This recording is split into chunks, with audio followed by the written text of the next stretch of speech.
படிப்பினுடைய அவசியத்தை உணர்ந்த காரணத்தினால்தான் நஞ்சு கொடுக்கப்படும் நேரம் வரை கிரேக்க நாட்டு கவிதைகளை படித்துக் கொண்டும் கேட்டுக்கொண்டும் இருந்தான் சாக்ரட்டிஸ். தூக்கு கயிற்றை முத்தமிடும் வரை படித்துக் கொண்டிருந்தான் உமர் முக்தார். தூக்கு மேடைக்கு அழைத்துச் செல்லும் வரை படித்துக் கொண்டிருந்தான் பகத்சிங். படுக்கின்ற இடம் கூட படிப்பகத்திற்கு அருகாமையில் கேட்டார் அண்ணல் அம்பேத்கர்.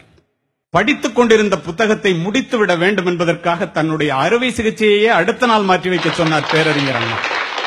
பயணங்களின் போது எல்லாம் படிப்பதையே தன்னுடைய வழக்கமாக கொண்டிருந்தார் பாரதத்தினுடைய முதல் பிரதமர் ஜவஹர்லால் நேரு.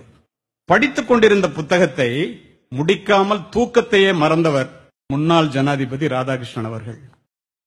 படிப்பால் மட்டுமே பாரதத்தை பாராள வைக்க முடியும் என்று படித்து படித்து சொன்ன மகா மனிதர் திரு APJ அப்துல் கலாம்.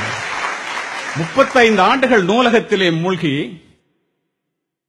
மூலதனம் என்னும் வேதாந்தத்தை கண்டுபிடித்தான். இன்று வரை கம்யூனிஸ்டுகளுடைய பைபிளாக போற்றப்படுகிறது கார்ல் மார்க்ஸ்.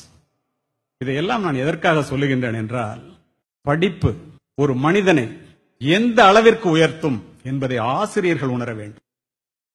பிக்காசோவினுடைய ஓவியத்தை விட, பீத்தோவனினுடைய இசையை விட, ஹியூகோவினுடைய ஒரு வாக்கியம், கதையினுடைய ஒரு கடைச்சொல், கம்பனினுடைய ஒரு செய்யுள், பாரதியினுடைய ஒரு பாட்டு, என் கண்ணதாசனினுடைய ஒரு வரி நம்முடைய வாழ்க்கையே புரட்டி போட்டது. அதற்காக படிக்கிறது. இரவு முழுவதும் தொழுகையில் ஈடுபடுவதை விட 1 மணி நேரம் கற்பித்தல் மேலானது என்கிறார் நபிகள் நாயகம். கற்றுக்கொள்வது மனித பண்பு, கற்றுக் கொடுப்பது மனித மாண்பு. கற்க தூங்குபவன் மாணவன், கற்றுக்கொண்டே இருப்பவன் ஆசிரியன். கற்றுக் கொடுப்பதனால் தான் ஆசிரியரை கற்றுக் கொடுப்பவர் என்று சொல்லுகின்றோம். நமக்கு அதிகமான ரோஜா மலர்கள் வேண்டும் என்றால் அதிகமான செடிகளை நட வேண்டும் என்பது இயற்கை. நமக்கு அதிகமான அறிவு வேண்டும் என்றால் அதிகமான புத்தகங்களை படிக்க வேண்டும்.